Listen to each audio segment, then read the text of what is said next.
اپنا دین خود پسند کر کے عطا فرمائے۔ انسانوں کو یہ نہیں کہا کہ اپنے کامیابی کا راستہ خود تلاش کرو، اپنی عقل سے، اپنی سمجھ سے، اپنے تجربے سے تو کامیابی کا راستہ تلاش کرو،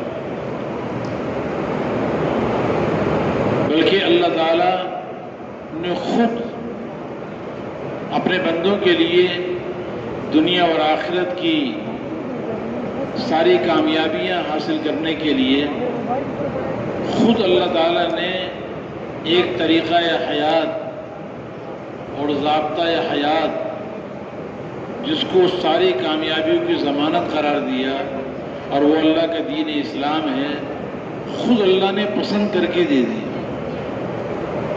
انسان خود اگر اپنے لیے کامیابی کا راستہ تلاش کرتے تو انسانوں کی عقل بھی کم ناقص ہے اور محدود ہے، انسانوں کا علم بھی ناقص اور محدود ہے، بہت ساری خطا کا امکان ہے انسان کے اندر، لیکن اللہ رب العزت کا علم بھی کامل اور لامحدود، اللہ تعالیٰ کی قدرت بھی کامل قدرت ہے اور لامحدود قدرت ہے۔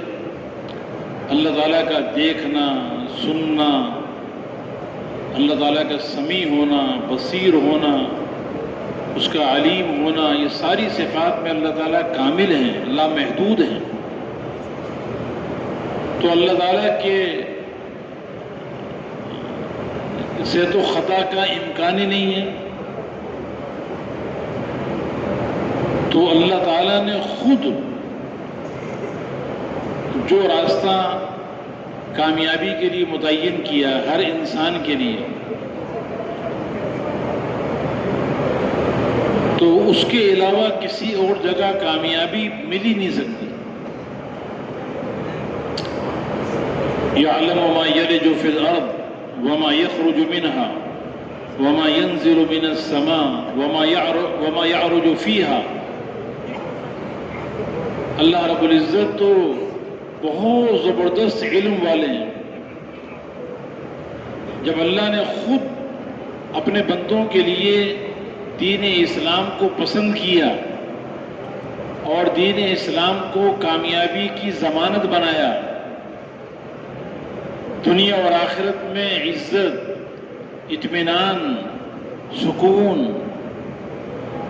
کامیابی، بلندیاں، محبتیں، رحمتیں اور برکتوں کا ذریعہ بنایا ہے، تو اب اس کے علاوہ کسی اور جگہ کامیابی کا یقین دل میں ہونا اور کہیں اور دوڑ لگانا، کسی اور جگہ پہ کامیابی کو ڈھونڈنا، یہ تو بہت بڑی محرومی کی بات ہے۔ ان الدین عند اللہ الاسلام، اللہ تعالیٰ خود فرما رہے ہیں کہ اللہ کے نزدیک جو دین پسندیدہ ہے، محبوب ہے، وہ دین اسلام ہے۔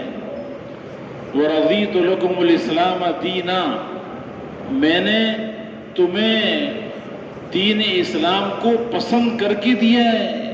یہ دین اسلام اللہ کا پسندیدہ دین ہے، خود اللہ نے پسند کر کے دیا ہے۔ اللہ کی پسند سے بڑھ کر کس کی پسند ہو سکتی ہے؟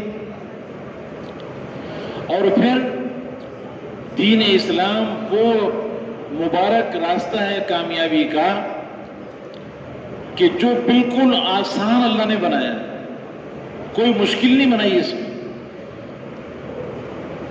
غریب ہو، مالدار ہو، تاجر ہو، زمیندار ہو، شہر کا رہنے والا، دیہات کا رہنے والا، کہیں کا بھی رہنے والا ہو، کسی بھی حال میں ہو، کسی بھی زمانے میں ہو،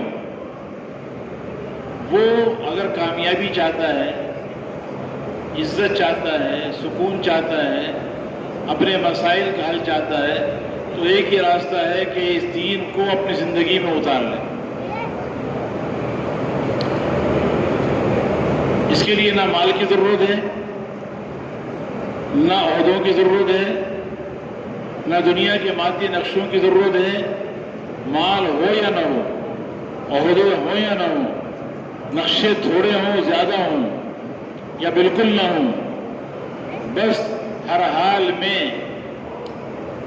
اللہ کی چاہت کو، اللہ کے پیارے نبی حضرت محمد مصطفیٰ احمد مجتبیٰ صلی اللہ تعالی علیہ وسلم کے طریقے پہ پورا کرنے والا بن جائے تو اس کو کامیابی مل کر رہے گی، اس میں ذرے برابر شک نہیں ہے۔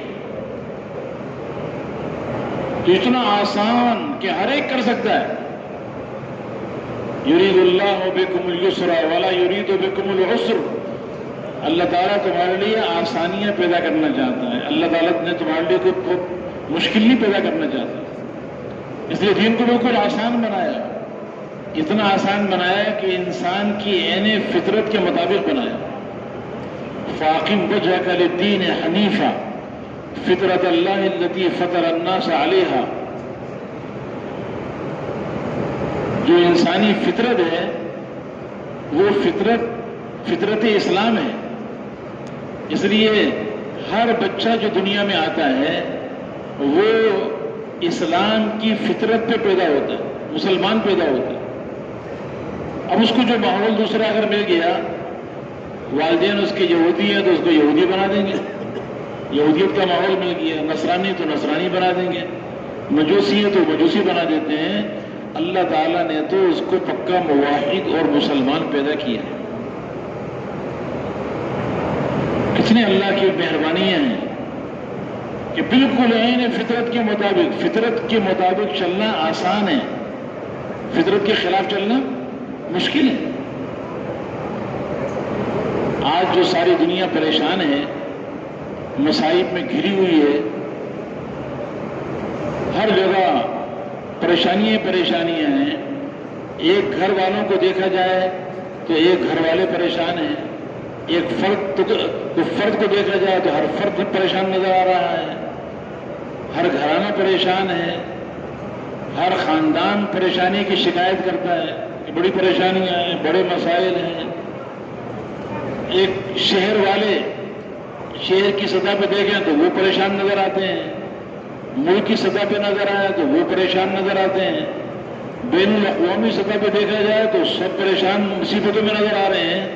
یہ ساری پریشانیوں کی وجہ فطری زندگی جو دین اسلام ہے اس سے دوری کا نتیجہ ہے۔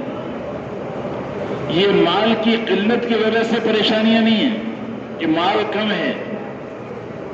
اگر مال کی کمی کی وجہ سے پریشانی ہو تو مال جن کے پاس بہت زیادہ ہے ان سے اگر آپ معلوم کریں، ان کی زندگی کو دیکھیں تو جو زیادہ پیسے والے ہیں اور دین زندگی میں نہیں ہے تو وہ زیادہ پریشان ہیں۔ یہ ساری پریشانیاں حکومت، وزارت، بادشاہت، دنیا کے عہدوں کے نہ ہونے کی وجہ سے نہیں ہیں۔ اگر ان دنیا کے عہدوں کی وجہ نہ ہونے کی وجہ سے پریشانیاں ہوتی تو اگر آپ دنیا میں دیکھیں جن لوگوں کے پاس عہدے موجود ہیں، بادشاہت ہے، وزارت ہے، بڑے بڑے عہدوں پر ہیں، لیکن دین زندگی میں نہیں ہے، اللہ کے احکامات زندگی میں نہیں ہے، وہ کیوں پریشان ہیں؟ حالانکہ وہ زیادہ پریشان نظر آتے ہیں۔ اس لیے یہ بات بالکل واضح اور پکی اور یقینی بات ہے کہ کامیابی کا ذریعہ، عزت اور سکون کا ذریعہ، سارے مسائل کا حل وہ اللہ نے اسی اپنے دین میں رکھا جو دین فطرت ہے۔ تو ساری پریشانیوں کی وجہ اس دین کو سینے سے نہ لگانا جس میں اللہ نے دنیا اور آخرت کی کامیابی کی ضمانت رکھی، اس فطری زندگی سے دوری کی وجہ سے آج انسانیت پریشانی کا شکار ہے، ذلت کے گڑھوں میں گری ہوئی ہے، مصیبتیں اور آلام ان کے پیچھے لگے ہوئے ہیں، نفرتیں دلوں کے اندر بیٹھی ہوئی ہیں، دشمنیاں، عداوتیں یہ دلوں کے اندر بیٹھی ہوئی ہیں۔ یہ اس مبارک زندگی کے چھوڑنے کی وجہ ہے، باقی دنیا کے نقشوں کے کمی کی وجہ نہیں ہے یا وسائل کی کمی نہیں ہے، بلکہ یہ صرف اسی عظیم زندگی کو چھوڑنے کی وجہ سے۔ تو ایک تو یہ ہمارے دلوں میں یقین اتر جائے کہ اللہ رب العزت نے کامیابی دنیا اور آخرت کی صرف اور صرف اپنے دین میں رکھی ہے، یعنی ہر حال میں اللہ کے احکامات کو حضرت محمد صلی اللہ علیہ وسلم کے مبارک طریقے پہ پورا کرنا، زندگی کے ہر شعبے میں اللہ کے حکم اور نبی کے طریقے کے مطابق زندگی گزارنا، ہر شعبے میں ہر حال میں جس وقت جو اللہ کی چاہت ہے اس کو پورا کر دینا نبی کے طریقے میں، یہ ہے کامیابی کی ضمانت۔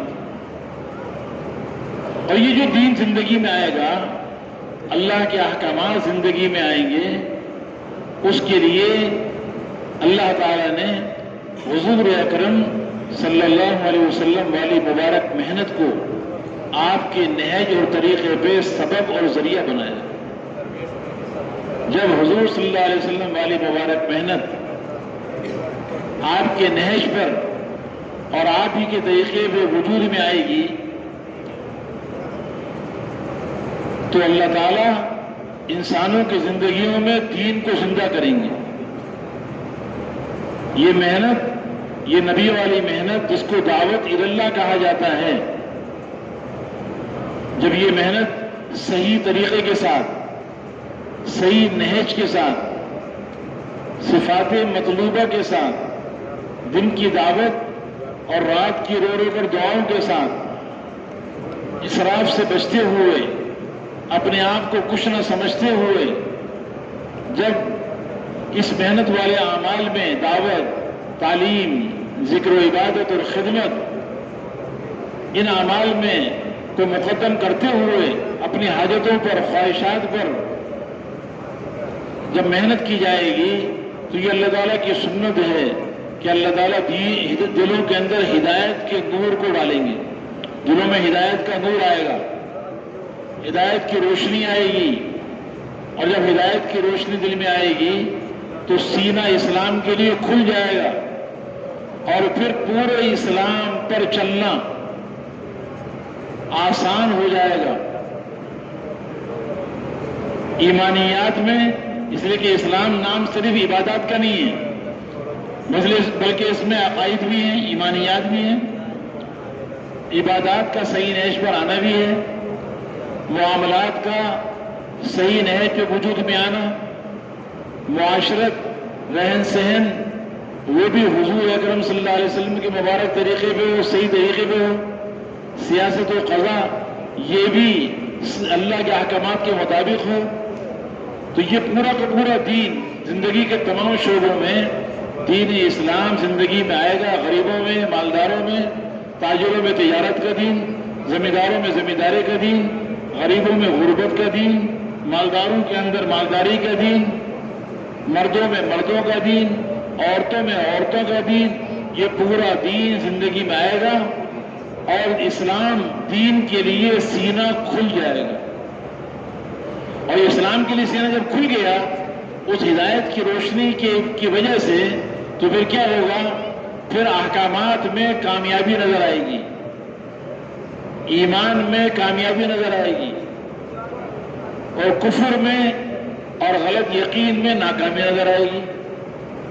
اللہ کے ہر حکم میں زندگی بنتی ہوئی نظر آئے گی، اور اللہ کی نافرمانی میں زندگی بگڑتی ہوئی نظر آئے گی۔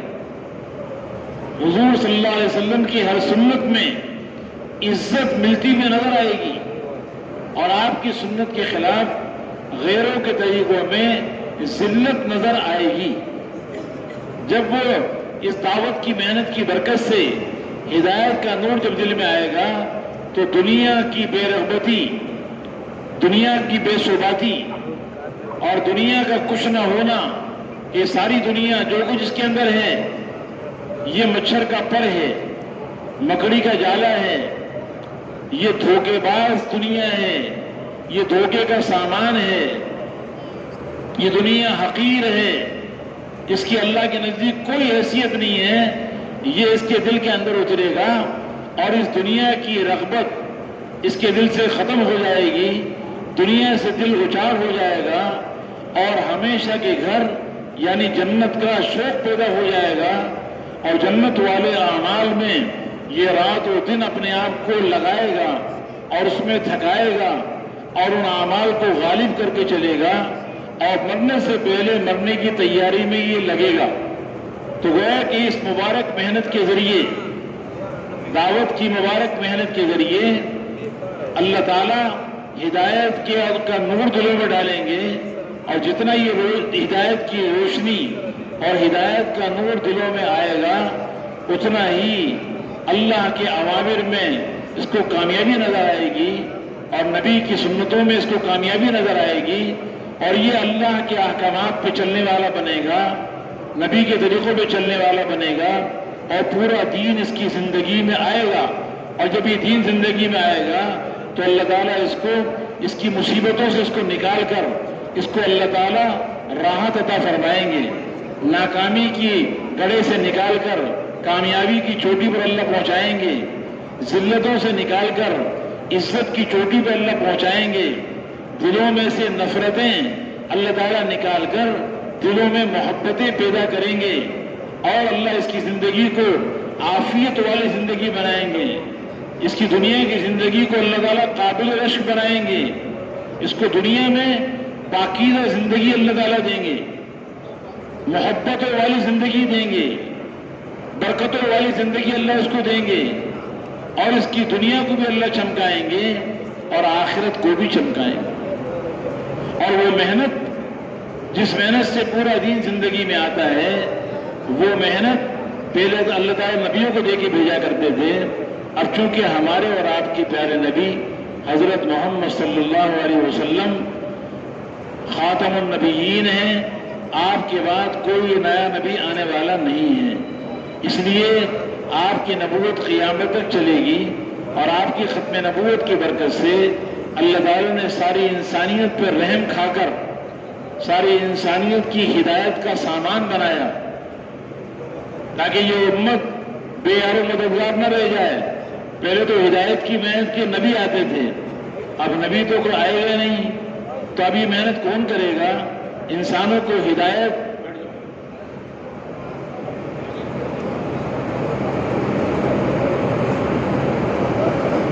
اب نبی کوئی آنے والا نہیں ہے، تو نبیوں والی محنت جس کے ذریعے دین زندگیوں میں آئے گا، یہ محنت اب کون کرے گا؟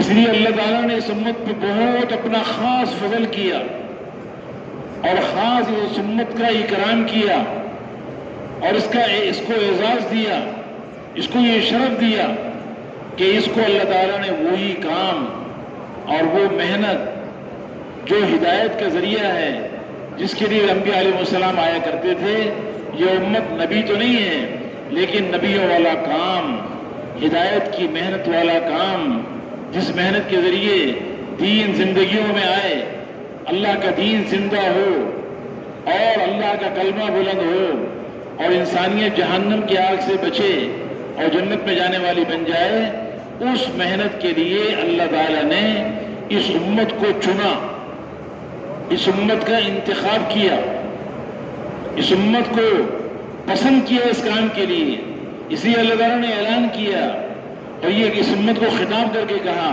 کہ کنتم خیر امت اخرجت للناس تأمرون بالمعروف وتنہون عن المنکر وتؤمنون باللہ۔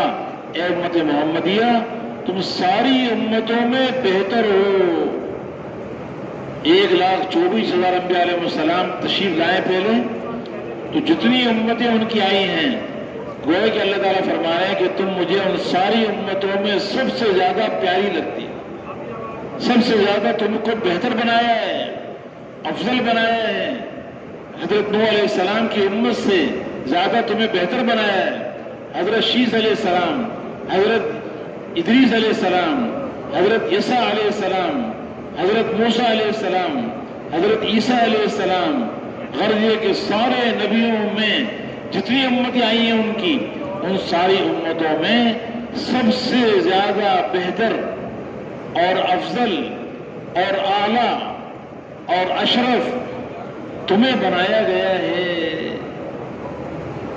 بلکہ کنتم کا لفظ یہ بتا رہا ہے کہ اللہ کے علم ازلی میں یہ بات تھی، تمہارے وجود میں آنے سے پہلے ہی اللہ تعالیٰ کے علم ازل میں یہ بات تھی کہ تمہیں ساری امتوں سے بہتر بنایا جائے. اس کی وجہ کیا ہے؟ تمہارے اندر کون سی خاص صفت ہے؟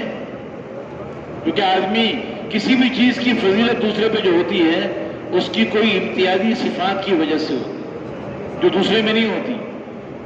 وہ تمہارے اندر کیا صفت ہے جو کسی اور امت میں نہیں ہے؟ وہ کیا ہے؟ اخرجت للناس، تمہیں ساری انسانیت کے نفع کے لیے نکالا گیا ہے. عربوں کے لیے، عجم کے لیے، مشرق والوں کے لیے، مغرب والوں کے لیے، شمال والوں کے لیے، جنوب والوں کے لیے، ساری دنیا کے انسانوں کے لیے، ان کی ہدایت کے کام کے لیے، ان کو نفع پہنچانے کے لیے تمہیں نکالا گیا ہے. تمہاری ماؤں کے پیٹوں سے نکلنا یہ ساری انسانیت کی خیر خواہی کے کام کے لیے ہے.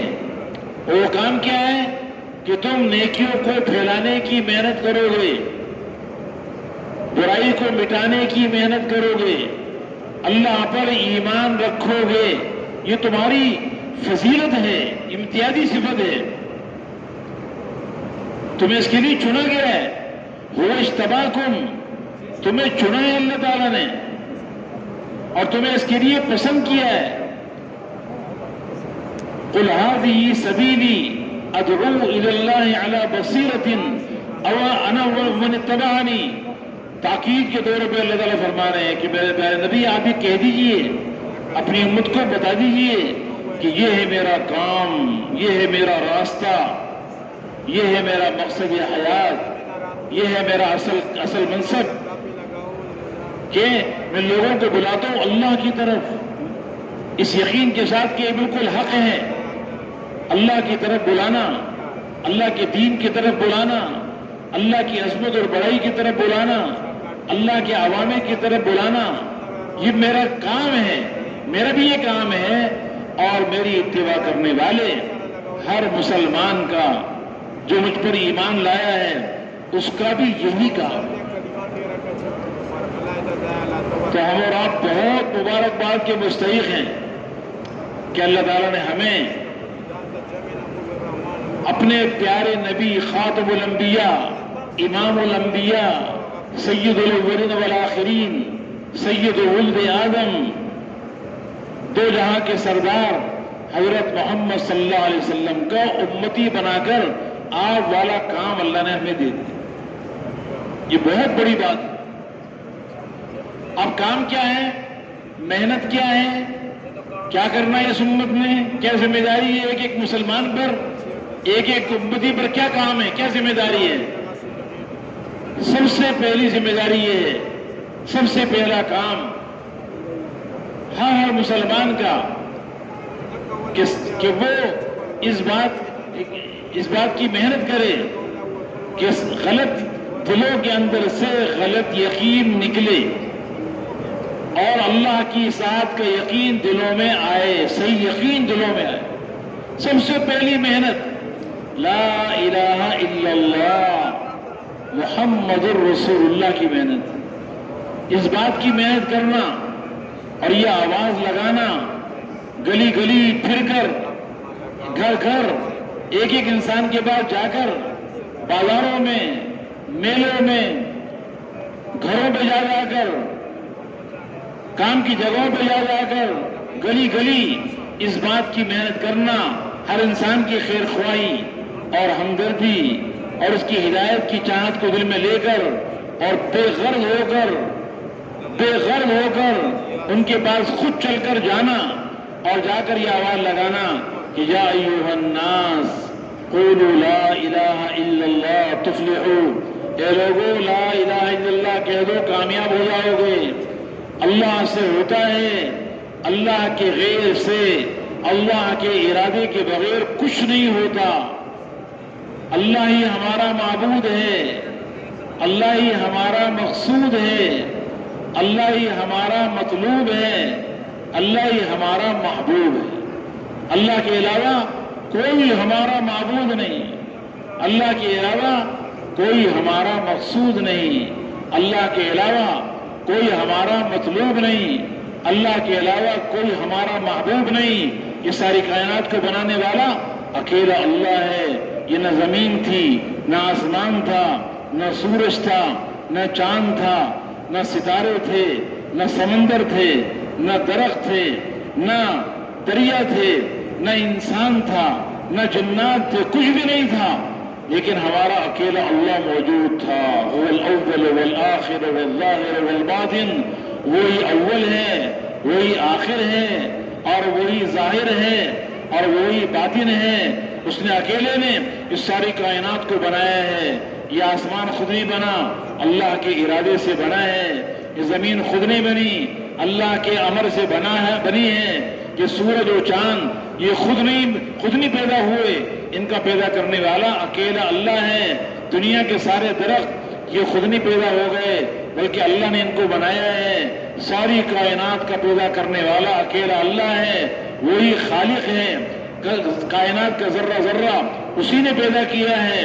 اور وہ ایسا خالق ہے کہ ساری کائنات کو پیدا کرنے کے بعد کائنات کے ذرے ذرے پہ اس کی ملکیت ہے.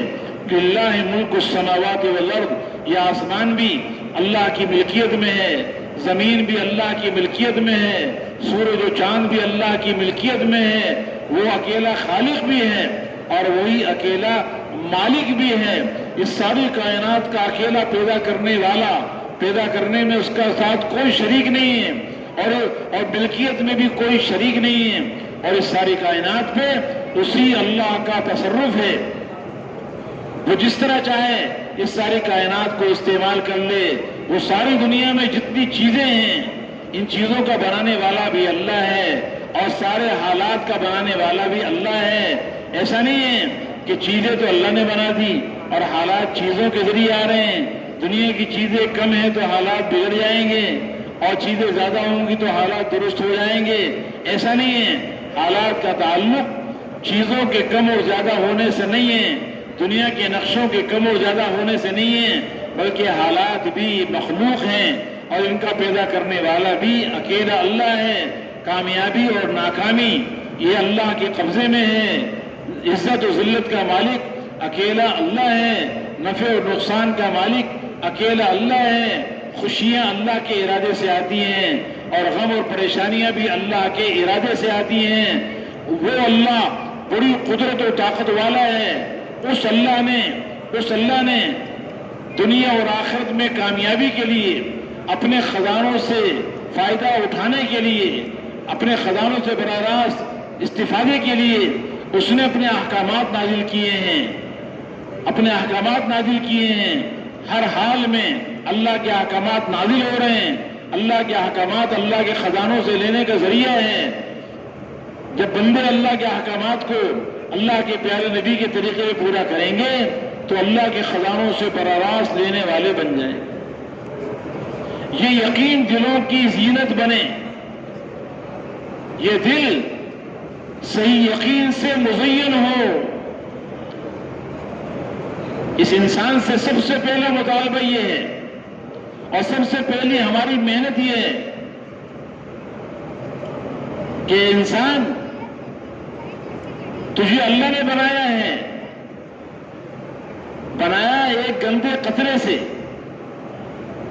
انسان کو جو پیدا کیا ہے کس چیز سے پیدا کیا ہے؟ کہیں اللہ تعالیٰ فرماتے ہیں کہ وَلَقَدْ خَلَقْنَا الْإِنسَانَ مِنْ سُلَالَةٍ مِّن طِينٍ.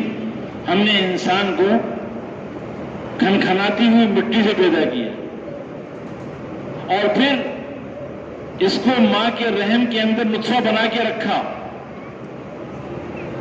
ایک گندا قطرہ ماں کے رحم میں اتارا، اور پھر اس قطرے کو جمع و خون بنایا، علقہ بنایا. اس جمع ہوئے خون کو پھر اللہ تعالیٰ نے گوشت کا لوچڑا بنا دیا. ثم جعلناه نطفة في قرار مكين ثم جعلنا النطفة علقة فخلقنا العلقة مضغة فخلقنا المضغة عظاما فكسونا العظام لحما. پھر اللہ تعالیٰ فرماتے ہیں ہم نے اس گوشت کے لوچڑے پہ اس کے اندر ہڈیاں لگا دی، پھر ہڈیوں پہ گوشت چڑھا دیا، اور یہ ایک مکمل انسان بن گیا، اور ایک بہترین انسان بن کر یہ اس کو اللہ نے دنیا کے اندر بھیج دیا.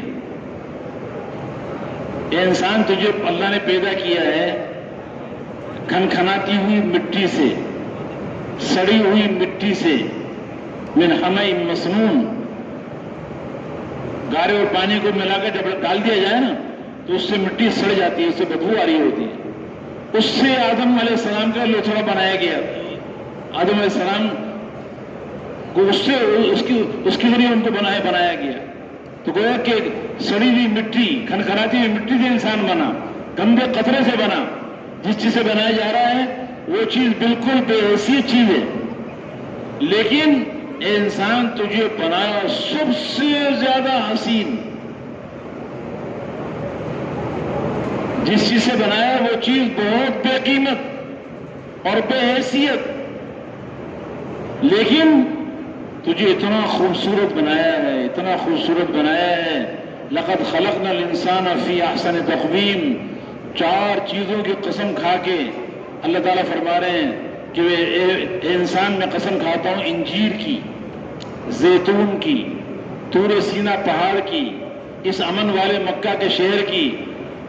تحقیق میں نے انسان کو خوبصورت سانچے میں بنایا ہے.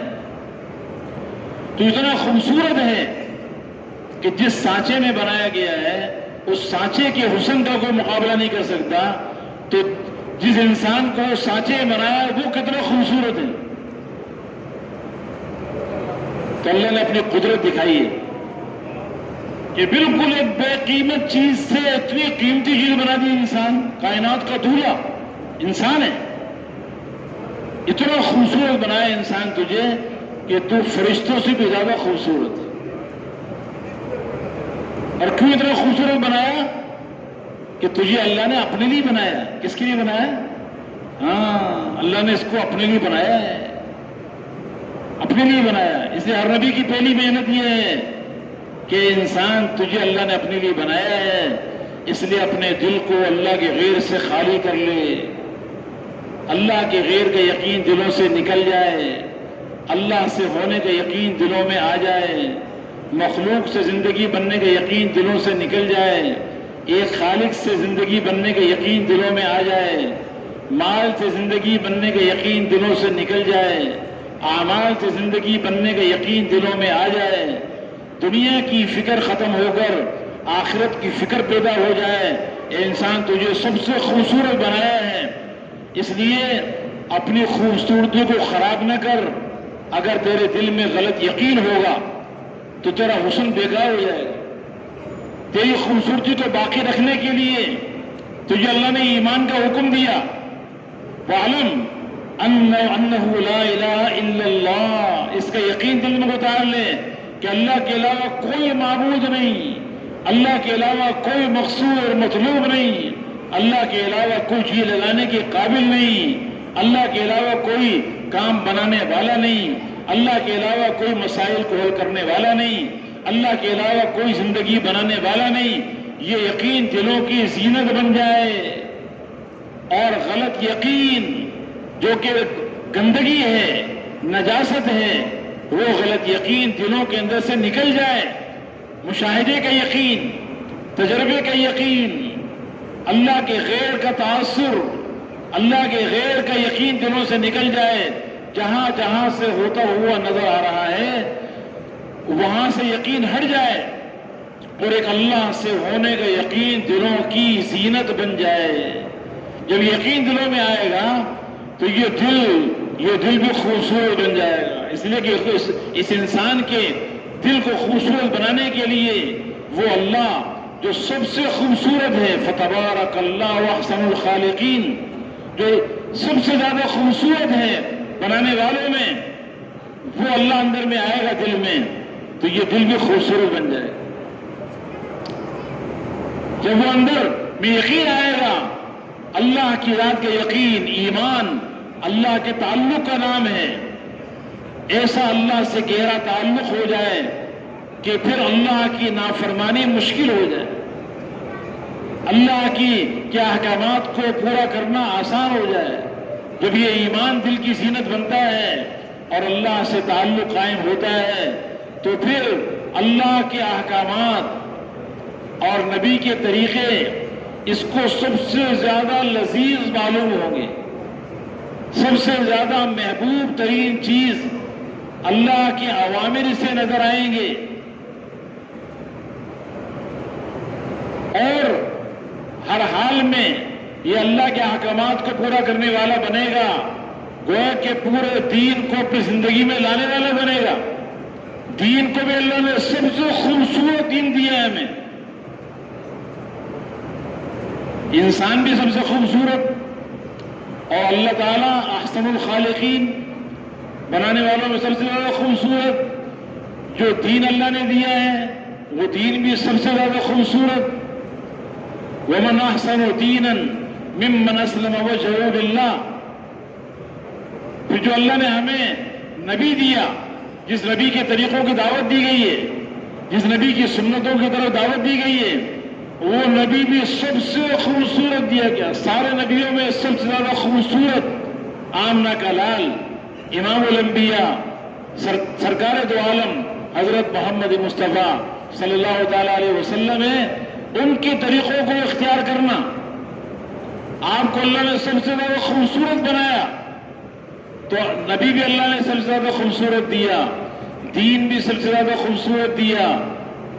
اور وہ قرآن جو قرآن پورے دین کی طرف ہمیں دعوت دے رہا ہے، وہ قرآن جو اللہ کی رضا والی زندگی سکھا رہا ہے، وہ قرآن بھی سب سے خوبصورت ترین کتاب ہے. اللہ نزل احسن الحدیث کتابا، سب سے خوبصورت کتاب وہ بھی قرآن ہے. وہ بھی اللہ نے سب سے خوبصورت چیز ہمیں دی. تو ہمارا اس امت کا سب سے پہلا کام اپنے دلوں کو خوبصورت بنانے کے لیے اللہ سے ہونے کو بار بار کہنا، اللہ کے احکامات کی طرف لوگوں کو بلانا، اللہ کی عظمت اور بڑائی کو بیان کرنا، اللہ کی قدرت اور طاقت کو بیان کرنا اور اس کے احکامات کی طرف دعوت دینا، پورے دین کی طرف دعوت دینا. اور اس بات کی دعوت دینا کہ دیکھو ہر حال میں اللہ کے احکامات کا نبی کے طریقے پہ پورا کرنا یہ دنیا اور آخرت میں کامیابی کی ضمانت ہے. اس کے علاوہ کامیابی کہیں نہیں ملے گی. اگر کہیں کامیابی نظر آ رہی ہے، دین کے علاوہ احکامات کے علاوہ کہیں کامیابی نظر آ رہی ہے، وہ کامیابی کا دھوکہ تو ہو سکتا ہے، کامیابی نہیں ہو سکتی. عزت کا دھوکہ ہو سکتا ہے، عزت نہیں مل سکتی. سکون و اطمینان کا دھوکہ ہو سکتا ہے، سکون و اطمینان نہیں مل سکتا. ہر حال میں اللہ کو راضی کرنا، اللہ کے احکامات کو پورا کرنا یہ کامیابی کا ذریعہ ہے. جب دلوں میں یہ ایمان اترے گا تو یہ اس کا پورا جسم اللہ کے احکامات سے مزین ہوگا. پھر یہ آنکھیں اللہ کے حکم کے خلاف نہیں دیکھیں گی، یہ زبان اللہ کے حکم کے خلاف نہیں بولے گی، یہ کان اللہ کے حکم کے خلاف نہیں سنے گا، اس کے ہاتھ اللہ کے احکامات کے خلاف نہیں اٹھیں گے، اس کا کوئی جسم کا عضو اللہ کی مرضی کے خلاف استعمال نہیں ہوگا. اسی کا نام دین ہے. تو ایک تو دعوت کی محنت، گلی گلی جا کر یہ آواز لگانا کہ لوگوں اللہ کو مان لو، اللہ کی مان لو، لا الہ الا اللہ دلوں میں اتار لو، محمد الرسول اللہ سے اپنے آپ کو مزین کر لو. کامیابی کا راستہ، عزت کا راستہ حضرت محمد صلی اللہ علیہ وسلم والی مبارک زندگی ہے. آپ وہ مبارک زندگی لے کر آئے ہیں کہ جو بھی اس زندگی کو اختیار کرے گا اللہ اسے دنیا اور آخرت میں چمکائیں گے. آپ کی ایک ایک سنت ساتوں زمین اور ساتوں آسمان سے زیادہ قیمتی ہے. اللہ نے اس کائنات میں سب سے زیادہ عزت والا اپنے پیارے نبی کو بنایا ہے. آپ سے زیادہ کسی کو عزت نہیں دی. لیکن آج میرے محترم دوست بزرگوں، جیسے ہم نے آج اپنے اللہ کو نہیں پہچانا، یہ بھی تو اللہ کی نافرمانیاں ہو رہی ہیں. اگر اللہ کو پہچان لیتے تو کبھی اللہ کی نافرمانی نہ کرتے. جیسے اللہ کو نہیں پہچانا ایسے اپنے نبی کو بھی نہیں پہچانا. اگر اپنے نبی کو پہچان لیتے تو کبھی اللہ کے نبی کی سنتوں کے خلاف زندگی نہ گزاریں۔ آپ ایسی مبارک شریعت لے کر آئے ہیں، اتنی مبارک شریعت لے کر آئے ہیں کہ جس کا دن تو روشن ہے ہی، اس کی رات بھی دن کی طرح روشن ہے۔ کامل اور مکمل دین اللہ نے آپ کو دیا ہے۔ زندگی کے ہر موڑ میں، ہر حال میں، ہر مسئلے میں حضور پاک علیہ السلام نے طریقے بتائے۔ اس لیے لا الہ الا اللہ کی دعوت، یقینوں کے بدلنے کی دعوت، یہ غلط یقین دلوں سے نکلے اور ایک اللہ کی ذات سے ہونے کا یقین دلوں میں آئے، اور حضور اکرم صلی اللہ علیہ وسلم کے طریقوں کی دعوت،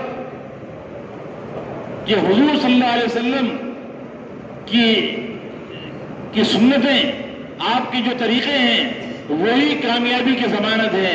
آپ کے علاوہ جتنے طریقے دنیا میں رائج ہیں وہ سب ناکامی اور بربادی کی طرف لے کر جانے والے۔ اس کی دعوت دینا اور احکامات کی طرف بلانا، اوامر کی طرف بلانا،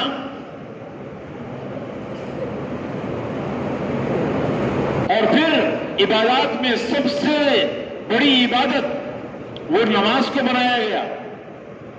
اول ما یحاسب به العبد یوم القیامت الصلاۃ، سب سے پہلے انسان کا جو محاسبہ ہوگا، سب سے پہلے اس کی نماز دیکھی جائے گی۔ اگر نماز اچھی نکل آئی تو سارے اعمال اچھے نکلیں گے، اور نماز اگر صحیح نہ نکلی تو سارے اعمال خراب نکلیں گے۔ نماز، اس کو دین کا ستون بنایا گیا۔ نماز دین کا ستون ہے، نماز مومن کی معراج ہے، اور نمازی شہنشاہ کا دروازہ کھڑکھڑاتا ہے، اور نمازی یہ اپنے اللہ سے مناجات کرتا ہے۔ تو اپنی نمازوں پہ محنت کر کے نمازوں کو صحیح یقین کے ساتھ پڑھنا، حضور پاک علیہ السلام کے طریقے پہ نماز پڑھنے کی محنت کرنا، اللہ کو راضی کرنے کے جذبے کے ساتھ نماز پڑھنا، اور اللہ کے دھیان کے ساتھ کہ اللہ دیکھ رہا ہے، سن رہا ہے، اور نفس کے مجاہدے کے ساتھ نماز پڑھنے کی محنت کرنا، تکبیر تحریمہ سے لے کر سلام پھیرنے تک اللہ کے غیر کا خیال نہ آئے۔ جب یہ نماز بن جائے گی تو ساری زندگی بن جائے گی، ساری زندگی بن جائے گی۔ تو دوسری محنت عبادات کی محنت ہے، اس لیے کہ عبادات ہر حال میں اللہ کے حکم کو پورا کرنا، نبی کے طریقے پر، یہ اللہ کے خزانوں سے لینے کا بہترین راستہ ہے۔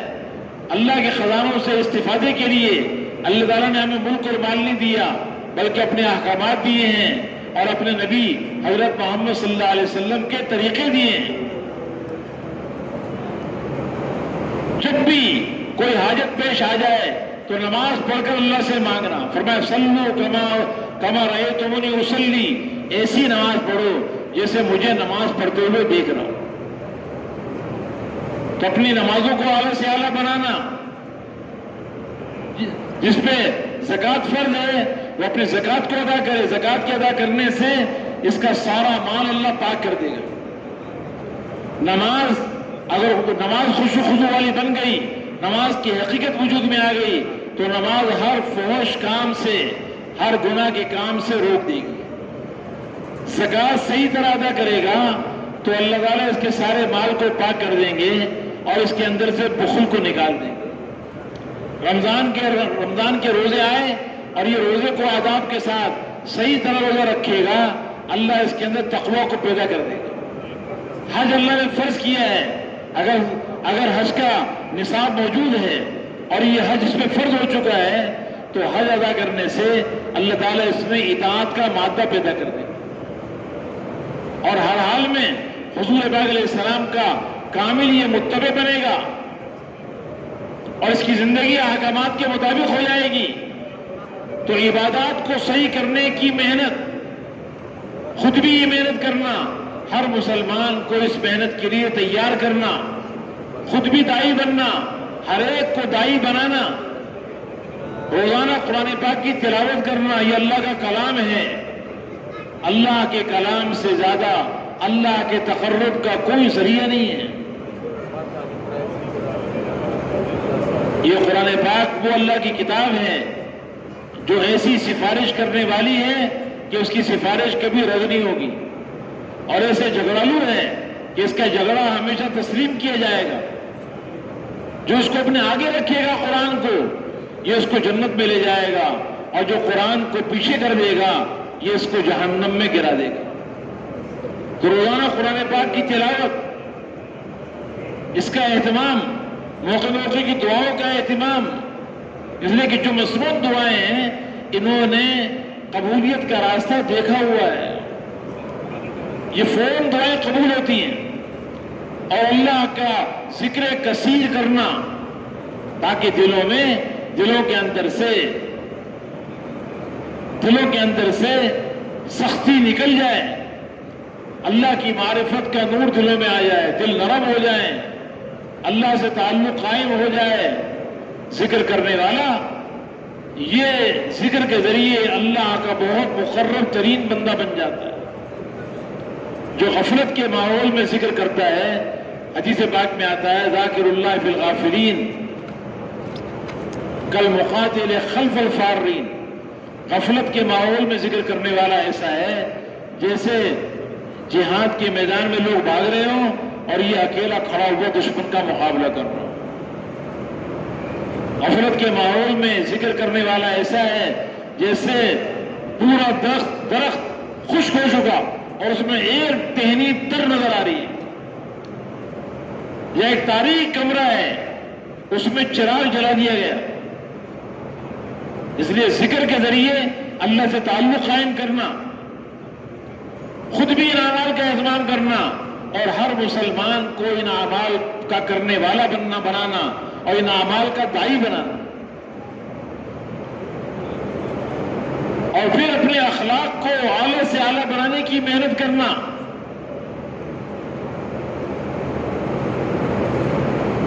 اپنے اخلاق کو بہترین سے بہترین بنانا. ہر مسلمان کا اکرام، جس کے دل میں ایمان ہے وہ قابل احترام ہے. المؤمن مالف ولا خیر فی من لا یالف ولا یولف. فرمایا کہ مسلمان یہ محبت کی جگہ ہے، اور جو نہ محبت کرے اور نہ اسے محبت کی جائے اس میں کوئی خیر نہیں ہے. فرمایا سارے مسلمان آپس میں محبت میں اور اپنے تعلق میں ایسے ہیں جیسے ایک جسم ہوتا ہے. اگر جسم کے ایک عضو میں تکلیف ہو جائے سارا جسم پریشان ہو جاتا ہے. آنکھ میں درد ہو جائے تو سارا جسم پریشان ہو جاتا ہے. ایک سر میں درد ہو جائے پورا جسم پریشان ہو جاتا ہے. فرمایا اسی طرح یہ سارے کے سارے مسلمان ایک جسم کی طرح، یہ ایک دوسرے کے مددگار ہیں، ایک دوسرے کے معاون ہیں، ایک دوسرے کے خیرخواہ ہیں. فرمایا کہ مسلمانوں آپس کے اندر ایک دوسرے کے ساتھ بغض نہ کرو، لا تباغضوا، ایک دوسرے سے نفرت نہ کرو، ایک دوسرے سے حسد نہ کرو، بلکہ آپس میں اللہ کے بندے بھائی بھائی بن کے رہو. مسلمان مسلمان کا بھائی ہے، نہ مسلمان کو تکلیف دیتا ہے، نہ اس پہ ظلم کرتا ہے، نہ مسلمان کو حقیر سمجھتا ہے. مسلمان کی مدد کرنے کو کبھی چھوڑتا نہیں ہے، بلکہ ہر وقت مسلمان کی مدد کرتا ہے. فرمایا کہ اے ایمان والو یا ایھا الذین آمنوا اجتنبوا کثیرا من الظن، اے ایمان والو بہت سارے گمانوں سے بچو، اس لیے کہ بعض گمان بھی گناہ ہے، بدگمانی گناہ کی بات ہے. کسی مسلمان کی کمیوں کو تلاش نہ کرو، کسی مسلمان کی غیبت نہ کرو، کسی مسلمان کا مذاق نہ اڑاؤ، کسی مسلمان کی آبرو ریزی نہ کرو. سب سے بدترین سود مسلمان کی آبرو ریزی ہے. ہر مسلمان کا اکرام کرنا، ہر ایک کے ساتھ اچھے اخلاق سے پیش آنا. اخلاق کیا ہے؟ ہر ایک کے ساتھ نرمی کا معاملہ کرنا. فرمایا کہ جو نرمی سے محروم کر دیا گیا وہ ساری خیروں سے محروم کر دیا گیا. حدیث پاک میں آتا ہے کہ اگر نرمی کی کوئی شکل و صورت ہوتی تو یہ اتنا خوبصورت ہوتی نرمی کہ لوگ اس سے زیادہ خوبصورت چیز کو دیکھ نہیں سکتے تھے. اور اگر سختی کی کوئی شکل و صورت ہوتی تو اتنی بدنما شکل ہوتی کہ اس سے زیادہ بدنما شکل کسی کی نہ ہوتی. نرمی، تواضع، عاجزی، انکساری، معاف کرنا، درگزر کرنا، صل من قطعک، جو تم سے توڑے تم اس کے ساتھ جوڑ کا معاملہ کرو. واعف عمن ظلمک، جو تم پر زیادتی کرے، ظلم کرے، اس کو معاف کر دو. واحسن الی من اساء الیک، جو تمہارے ساتھ برائی کرے اس کے ساتھ اچھائی کا معاملہ کرو. یہ ہے اعلیٰ اخلاق، یہ ہے اخلاق کا اعلیٰ معیار. پھر اپنے معاملات کو اچھا کرنا، اپنے بھی اخلاق کو اچھا کرنا، اوروں کو بھی اس کی دعوت دینا اور اس کا داعی بنانا.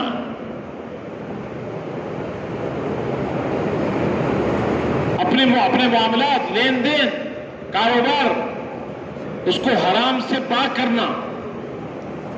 ہماری کمائیاں بھی حلال ہوں، ناجائز کمائیاں نہ ہوں. علماء کرام سے مسائل پوچھ کر زندگی کے تمام شعبوں میں اللہ کے احکامات کو علماء کرام سے معلوم کرنا. علماء کرام یہ ہماری آنکھوں کا تارا ہیں، ہمارے سروں کے تاج ہیں، انبیاء کرام علیہ السلام کے وارث ہیں. عالم کا ساری رات سونا عابد کی ساری رات عبادت سے افضل ہے. ایک عالم شیطان پر 1000 عابدوں سے زیادہ بھاری ہے. اس لیے علماء کرام کی دل سے قدر کرنا، احترام کرنا، ان کا ادب کرنا، اور زندگی کے ہر موقع پر علماء کرام سے پوچھ کر اپنے سارے مسائل معلوم کر کے زندگی گزارنا. اپنا کاروبار ہے، تجارت ہے، زمیندارہ ہے، ملازمت ہے، جو لین دین ہے اس کو علماء کرام سے معلوم کر کے اس کے مطابق کاروبار کرنا. فرمایا رحم اللہ عمران سمحن اذا باع وسمحن اذا اشترى وسمحن اذا اقتدى. اللہ اس آدمی پر، اس تاجر پر اللہ تعالیٰ رحم کرے کہ جب وہ کوئی چیز بیچے تو وہ بھی نرمی کے ساتھ خریدے، وہ بھی نرمی کے ساتھ اپنے حق کا مطالبہ کرے، وہ بھی نرمی کے ساتھ کرے. التاجر الصدوق الامین مع النبیین والصدیقین والشہداء، وہ تاجر جو سچائی کے ساتھ تجارت کرے، امانت داری کے ساتھ تجارت کرے، اس کا حشر قیامت کے دن نبیوں کے ساتھ، صدیقین اور شہداء کے ساتھ ہو. ایک زمیندار ہے، وہ زمیندارہ کر رہا ہے، فرائض کو ادا کرتے ہوئے زمیندارہ کر رہا ہے. تو فرمایا کہ اس کی جو فصل تیار ہوتی ہے اور فصل کے تیار ہونے کے بعد اس فصل میں سے کوئی چور چوری کر گیا یا کوئی پرندے نے اس میں سے کچھ کھا لیا تو جتنا اس میں سے چلا گیا پرندے نے کھایا ہے، کسی نے چوری کر لی، یہ زمیندار کو اس کے صدقہ کرنے کا ثواب ملے گا. اور جب تک وہ فصل کھڑی رہے گی یہ اللہ کی پاکی بیان کرے گی، تسبیح کرے گی، اور اس کی تسبیح کرنے کا ثواب زمیندار کو ملتا ہے. مسلمان کا زمیندارہ کرنا احکامات کے مطابق یہ بھی اللہ سے بڑے انعامات دلانے کا ذریعہ ہے. ایک مزدور ہے، اللہ کے نبی نے مزدور کو مزدوری کرنے کا طریقہ بتایا کہ مزدوری کر رہا ہے امانت داری کے ساتھ کرے، خیانت نہ کرے، جھوٹ نہ بولے، ذمہ داری پوری ادا کرے، عیب کو نہ چھپائے. فرمایا وہ مزدور جو اپنے ہاتھوں سے مزدوری کر رہا ہے، جب یہ شام کو تھکا ہارا آتا ہے، اللہ کے احکامات کے مطابق اس نے مزدوری کی، جب یہ تھکا ہارا رات کو گھر پہ آتا ہے، شام کو آتا ہے، تو اس کے سارے گناہ معاف ہو جاتے. من امسا کالن بعمل یدیہ امسا مغفورا لہ، جو شام کو دونوں ہاتھوں کے محنت کرنے سے تھک کر آتا ہے اس کے سارے گناہ معاف ہو جاتے. تو اپنے معاملات کو اللہ کے احکامات کے مطابق لانا، ہر ایک کو اس کی دعوت دینا اور اس کا داعی بنانا. معاشرت حضور پاک علیہ السلام کے طریقے میں ہو، رہن سہن، گھر کا رہن سہن، کھانا پینا، شادی غمی، یہ جتنے بھی رہن سہن کے کام ہیں ان کے اندر بھی غیروں کی معاشرت سے اپنی معاشرت کو پاکیزہ بنانا. ہماری معاشرت کی بنیاد سادگی پر ہے. مسلمانوں کی معاشرت کی بنیاد خواہشات پر نہیں ہے، سادگی پر ہے. دنیا کی بے رغبتی، قناعت، تھوڑے پہ گزارا کرنا، سادگی کے ساتھ زندگی گزارنا، کھانے میں سادگی، لباس میں سادگی، مکان میں سادگی، زندگی کے ہر کام میں سادگی، کم سے کم دنیا پہ گزارا کرنا، اسراف سے اپنے آپ کو بچانا، فضول خرچی سے اپنے آپ کو بچانا. خواہشات والی زندگی یہ مسلمانوں کو نہیں دی گئی. مسلمان کی معاشرت اس کی بنیاد سادگی پر ہے. فرمایا سادگی ایمان میں سے ہے، سادگی ایمان میں سے ہے. ایمان والا سادگی اختیار کرے گا. جو دنیا میں تھوڑی روزی پہ راضی ہو جائے گا، اللہ تعالیٰ کل قیامت کے دن اس کے تھوڑے عمل پہ راضی ہو جائے گا. مسلمانوں کی معاشرت کی بنیاد احسان پر ہے. لوگوں کے ساتھ احسان کرنا. وَأَحْسِنُوا فَإِنَّ اللَّهَ يُحِبُّ الْمُحْسِنِينَ. فرمایا احسان کرو لوگوں کے ساتھ، اللہ تعالیٰ احسان کرنے والوں کو پسند کرتا ہے. مسلمانوں کی معاشرت کی بنیاد عدل و انصاف پر ہے. کسی کے ساتھ ظلم نہ کرو، ہر ایک کے ساتھ عدل کا معاملہ کرو. اعدلوا هو اقرب للتقوى. عدل کے ساتھ زندگی گزارو، یہ تقوی کے زیادہ قریب ہے. قیامت کے دن وہ امام، وہ بادشاہ، وہ عادل حکومت کا عہدیدار جو عدل کے ساتھ کام کرے گا، عدل کے ساتھ فیصلے کرے گا، کل قیامت کے دن اللہ کے عرش کے سائے کے نیچے ہوگا. عدل و انصاف سے زندگی گزارنا، احسان کر کے زندگی گزارنا. اور معاشرت، مسلمانوں کی معاشرت کی بنیاد ایثار پر ہے. خود تکلیف برداشت کر کے اوروں کو راحت پہنچانا، خود بھوک برداشت کر کے اوروں کو کھانا کھلانا، خود پیاس برداشت کر کے اوروں کو پانی پلانا. وَيُؤْثِرُونَ عَلَىٰ أَنفُسِهِمْ وَلَوْ كَانَ بِهِمْ خَصَاصَةٌ. صحابہ کرام کی اللہ تعالیٰ نے تعریف کی کہ یہ خود بھوک برداشت کر کے اوروں کو اپنے اوپر ترجیح دیتے ہیں، اوروں کو کھلاتے ہیں. تو اپنی معاشرت کو پاکیزہ بنانا اور اس کی لوگوں کو دعوت دینا اور اس کا داعی بنانا، اور ہر عمل صرف اور صرف اللہ کو راضی کرنے کے جذبے سے. اخلاص کے بغیر کوئی عمل قابل قبول نہیں. انما الاعمال بالنیات. بخاری شریف کی سب سے پہلی حدیث ہے کہ اعمال کا دار و مدار نیتوں پر ہے. وَإِنَّمَا لِكُلِّ امْرِئٍ مَّا نَوَىٰ. ہر ایک کو وہی ملے گا جو اس نے نیت کی. فَمَنْ كَانَتْ هِجْرَتُهُ إِلَى اللَّهِ وَرَسُولِهِ فَهِجْرَتُهُ إِلَى اللَّهِ وَرَسُولِهِ.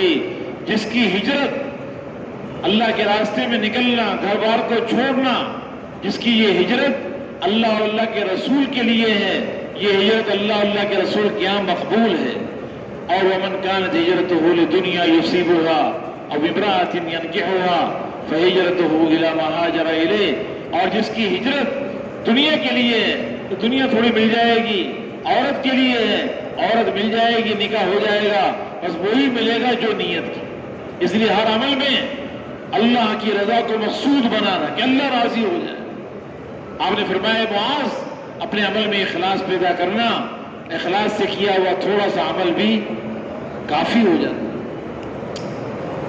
حضرت معاذ رضی اللہ تعالیٰ عنہ کو حضور پاک علیہ السلام نے یمن بھیجا اور یہ فرمایا کہ ہو سکتا ہے کہ جب آئندہ سال آؤ تو مجھ سے ملاقات نہ ہو اور میری قبر پہ سے گزر ہو. تو حضرت معاذ بہت داڑے مار مار کے روتے رہے کہ اللہ کے نبی کے کہنے پہ چلے گئے. جب واپس آئے اور حضور بھی روتے رہے، واپس آئے تو حضور کی قبر پہ بیٹھے ہوئے تھے، رو رہے تھے. حضرت عمر رضی اللہ عنہ تشریف لائے، فرمایا معاذ کیوں رو رہے ہو؟ تو کہا کہ میں نے اس قبر والے سے یعنی حضور اکرم صلی اللہ علیہ وسلم سے یہ سنا تھا کہ آپ نے یہ فرمایا کہ اللہ تعالیٰ اپنے نیک بندوں کو اس سے محبت کرتا ہے. ایسے نیک بندے جو نیکیاں خوب کرنے والے، تقوی والے، چھپے چھپے رہنے والے، اگر مجلس میں نہ آئیں تو ان کو کوئی تلاش نہیں کرتا، آ جائیں تو کوئی ان کو قریب نہیں کرتا، کوئی دنیا میں ان کو جانتا نہیں ہے، لیکن ان کے دل ہدایت کے چراغ ہیں. یہ تاریخ سے تاریخ فتنوں سے نکل جاتے ہیں. تو ہر عمل میں اخلاص، اس کے لیے اوروں کو تیار کرنا، اس کا دائی بنانا، اور یہ سارے اعمال اور پورا دین خود بھی سیکھنا، اس کو اپنی زندگی میں لانا اور اس کو ساری دنیا میں عام کرنے کے لیے جان لگانا، مال لگانا، اپنی ساری صلاحیتیں اس کے لگانا. اس لیے کہ اللہ تعالیٰ نے ایمان والوں کی جان اور مال کا سودا کر لیا ہے، اور ایمان والوں کی جان و مال کو اللہ نے خرید لیا ہے.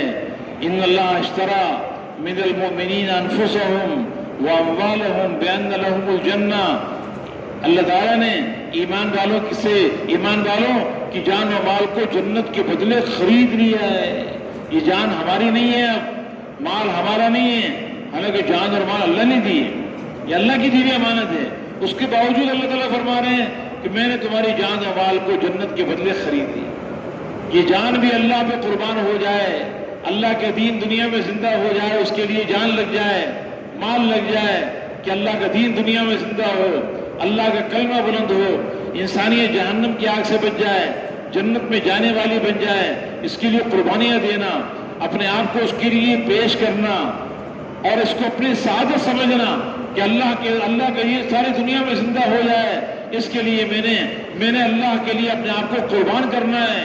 جان اور مال اس کی کوئی حیثیت نہیں ہے اللہ کے دین کے مقابلے میں. اللہ کا دین سب سے قیمتی ہے، اللہ کا دین اور اس کے تقاضے سب سے قیمتی ہیں. میں اس کے لیے جان بھی لگاؤں گا، میں اپنا مال بھی لگاؤں گا. اللہ تعالیٰ اپنے دین کا کام ان خوش قسمت انسانوں سے لیتے ہیں جن کے دلوں کے اندر یہ جذبہ اتر چکا ہو کہ اللہ کے دین کے لیے جان اور مال لگانا یہی ہمارا اصل کام ہے. ہمارے سارے جذبات دلوں کے اندر سے فنا ہو جائیں اور ایک جذبہ دل میں باقی ہو جائے کہ اللہ کا کلمہ دنیا میں بلند ہو جائے اور ساری دنیا میں اللہ کا دین زندہ ہو جائے. اس کے لیے ہماری جان و مال لگ جائے. حضرت عبداللہ ابن جہش رضی اللہ تعالیٰ عنہ عہد کے موقع پر اپنے ساتھی سے کہا آؤ مل کر دعا کریں. ہر ایک اپنے دل کی تمنا اللہ سے مانگ لے، دوسرا آمین کہے تو یہ قبولیت کے زیادہ قریب ہے. تو اللہ سے دعا مانگ رہے ہیں کہ اللہ کل میرا مقابلہ ایسے دشمن سے کرا جو بڑا طاقتور ہو، بڑا جنگجو ہو، بڑا بہادر ہو، وہ مجھ پہ حملہ کرے اور مجھے قتل کر دے اور میرے ناک اور کان کو کاٹ دے.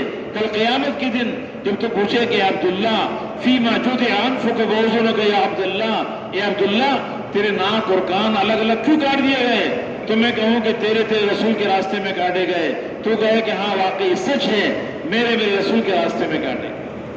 خود اللہ کے لیے پیش کر رہے ہیں اپنے آپ کو، اللہ کے دین کے لیے اپنے جان و مال کو پیش کر رہے ہیں. حضرت عمر بن جمح رضی اللہ تعالیٰ عنہ اللہ کے راستے میں نکل رہے ہیں اور نکلتے نکلتے دعا مانگ رہے ہیں. بیوی بھی سن رہی ہے، بچے بھی سن رہے ہیں، اور دعا کیا مانگ رہے ہیں؟ اللہ لا تردنی الی اہلی، اے اللہ مجھے اپنے اہل کی طرف واپس نہ لوٹائی. صحابہ کرام نے اپنی جان و مال کو اللہ سے قبول کرایا، اللہ سے سودا کر لیا اور اپنے آپ کو پیش کیا. اللہ کے دین کے لیے جان و مال لگانے کو اپنی سعادت سمجھا.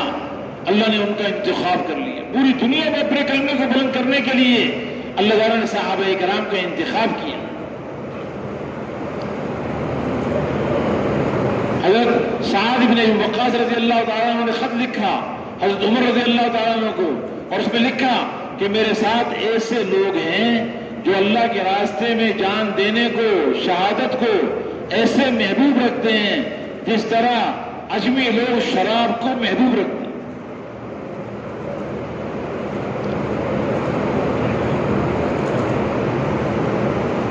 رومیوں کا سردار ہرقل اس نے اپنے فوجیوں کو کہا ارے تمہارا ناس ہو، جب بھی تمہارا مقابلہ ہوتا ہے مسلمانوں کے ساتھ تو تم شکست کھا کے بھاگ کے آ جاتے ہو، کیا تمہاری تعداد کم ہوتی ہے؟ مسلمانوں کی تعداد زیادہ ہے اس لیے تم ہار مان جاتے ہو اور بھاگ کے آ جاتے ہو؟ تو انہوں نے کہا نہیں، ہر میدان میں مسلمانوں کی تعداد کم ہوتی ہے، ہماری تعداد بہت زیادہ ہوتی ہے۔ تو انہوں نے کہا پھر کیوں تم شکست کھا جاتے ہو، مسلمان کیسے غالب آ جاتے ہیں؟ تو ان کا ایک جو پرانا آدمی تھا، بڑی عمر کا تجربہ کار آدمی، وہ کھڑا ہوا تو اس نے کہا میں بتاتا ہوں کہ ہماری ناکامی کی وجہ کیا ہے اور مسلمانوں کی کامیابی کی کیا وجہ ہے۔ تو اس نے کہا یہ مسلمان جتنے بھی ہیں ما منہم من احد الا وهو يحب ان يموت قبل صاحبه، ان میں سے ہر آدمی کا جذبہ یہ ہوتا ہے کہ میرے ساتھی سے پہلے میں شہید ہو جاؤں، ساتھی کی جان بچ جائے اور میری جان اللہ کے لیے قبول ہو جائے۔ ہر ایک جان لگانے کے جذبے سے آتا ہے میدان میں۔ اور ہمارے جو فوجی ہیں ان کا کیا حال ہے؟ ما منا من احد الا وهو يحب ان يموت صاحبه قبله، ہم میں سے ہر آدمی یہ اس کا جذبہ یہ ہوتا ہے کہ میرا ساتھی مجھ سے پہلے مر جائے، ساتھی کو مروانا چاہتا ہے، اپنی جان کو بچانا چاہتا ہے۔ تو ایسے لوگوں سے پر غالب آنا جو جان لگانے کے جذبے میدان میں آئے، ان پر کوئی غالب نہیں آ سکتا۔ تو اللہ تعالیٰ کس سے کام لیتے ہیں اپنے دین کا؟ کہ جو صفات مطلوبہ سے مزین ہو کر اپنے آپ کو حضور کا امتی سمجھ کر سارے عالم کی ذمہ داری کا احساس دل میں لے کے دن کی دعوت اور رات کی دعا رو رو کر دعائیں مانگتے ہوئے اس کا جذبہ یہ ہو کہ اللہ کا کلمہ بلند ہو جائے، اللہ کا دین دنیا میں زندہ ہو جائے، اس کے لیے میری جان بھی حاضر ہے، میرا مال بھی حاضر ہے، جو اللہ نے مجھے صلاحیت دی ہے وہ ساری میں اللہ کے دین پہ لگاؤں، ساری انسانیت کی خیر خواہی، ہمدردی، ہدایت کی چاہت دل میں لے کر اور سب سے بے غرض ہو کر یہ اللہ پر جان دینے کا جذبہ رکھنے والا کہ جب بھی اللہ کے دین کے لیے تقاضا آئے گا، جس حال میں آئے گا، جتنے وقت کے لیے کہا جائے گا، جن کے ساتھ جانے کو کہا جائے گا، جدھر جانے کو کہا جائے گا، ہم اللہ کے دین کے لیے اپنی جان بھی پیش کریں گے، اپنا مال بھی پیش کریں گے۔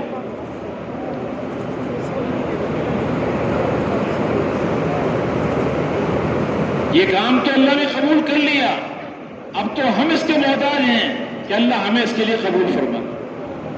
اللہ نے ہم پر بڑا احسان کیا ہے کہ ہمیں حضور پاک علیہ السلام کا امتی بنایا، حضور صلی اللہ علیہ وسلم کے کام عطا فرمایا۔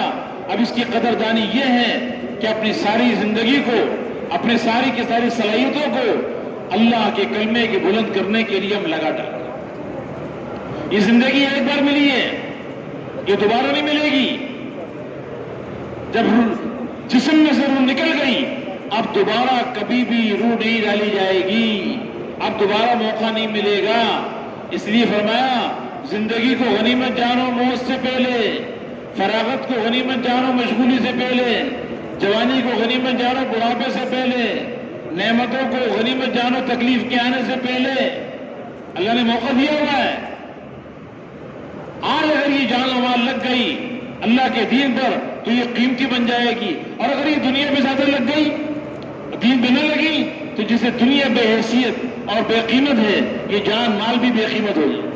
یہ دنیا تو یہاں تو ہم ضرورت پورا کرنے کے لیے آئے، یہ مقصد نہیں ہے۔ مقصد تو ہمارا اللہ کا دین ہے، اللہ کا کلمہ بلند ہو جائے، اللہ کا دین دنیا میں زندہ ہو جائے، اس کے لیے اپنے آپ کو قربان کرنا ہے۔